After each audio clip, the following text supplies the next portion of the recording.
We went from a ride to the top of Whistler's Mountain on the Sjytram to a visit in the small touristy town of Jasper. Once there, we parked the RV on the side of the road and walked around the town for a bit. Jasper is a quaint and very pretty little town, but it is very touristy. Of course, being where it is, that just stands to reason. Apart from a few churches of varying denominations and a main downtown touristy area, as we said, the only other thing that caught our attention was this little veteran-style home which had obviously, and sadly, suffered a recent fire. After our short visit to Jasper, we drove down the Wow Highway on our way to check out, Ladies and gentlemen, the Traveling Wildberries.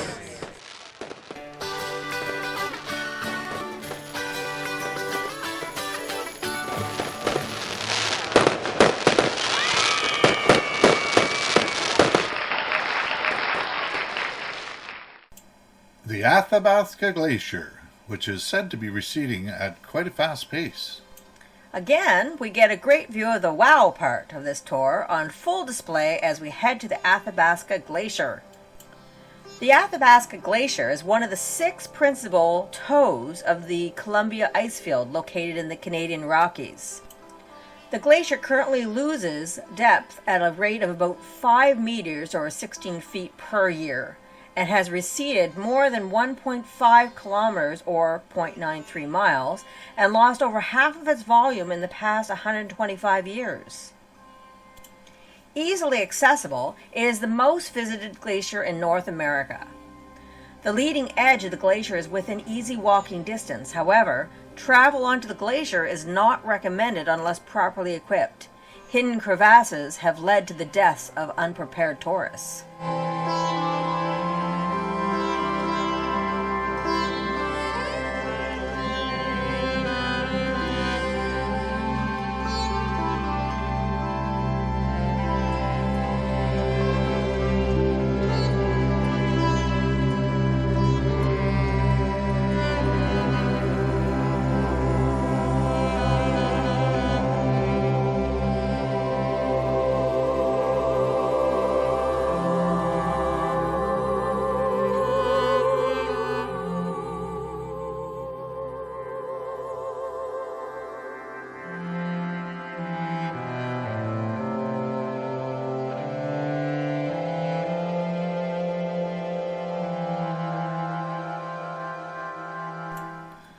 Here we are, pulling into the parking lot at the base of the glacier.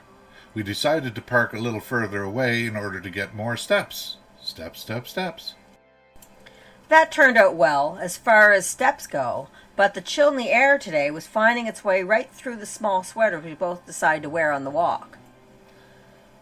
It wasn't cold so much as it was windy, with a slight chill.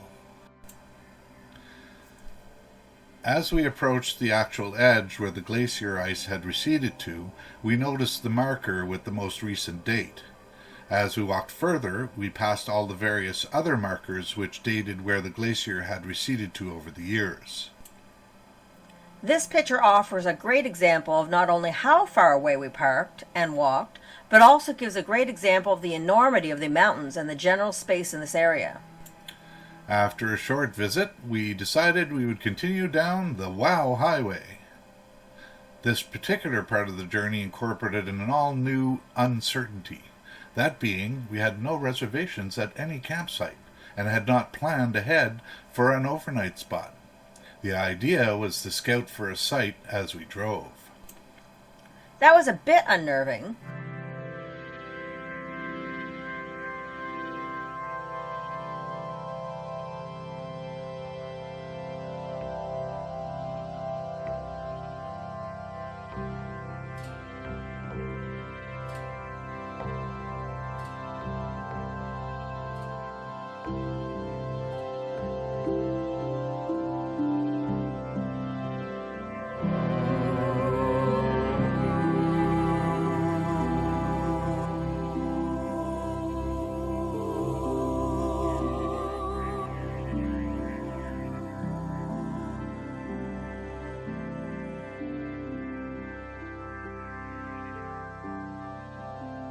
But we actually found this great little spot which seemed perfect. After I parked the RV in what I believed would be a good position, which afforded us a drive-away option, if that turned out to be necessary, I went out to fly the drone. Despite having sprayed some repellent on my arms and legs before going out, it didn't seem to matter. The mosquitoes had made sure that the journey outside the RV for the flight was as quick as possible. They were quite numerous and unbearably ferocious.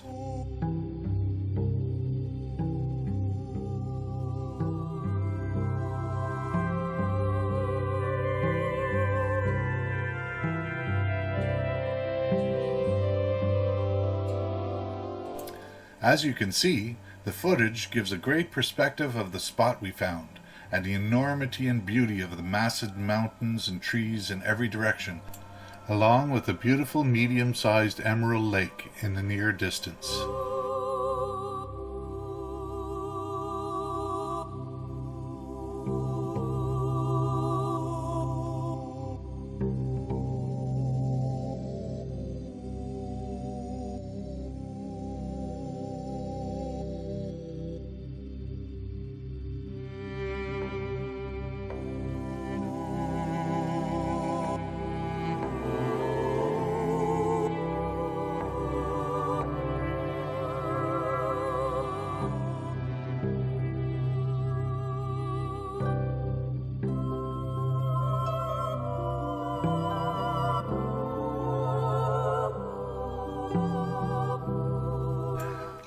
We had a great uneventful sleep, and after a quick bite to eat in the morning, we were off to our next adventure. That adventure entails a GPS that wants to send us on an unknown journey far from the place we asked it to take us. A well-known place with a woman's name and a long drive up a narrow winding road, only to be told at the end that the parking lot was full.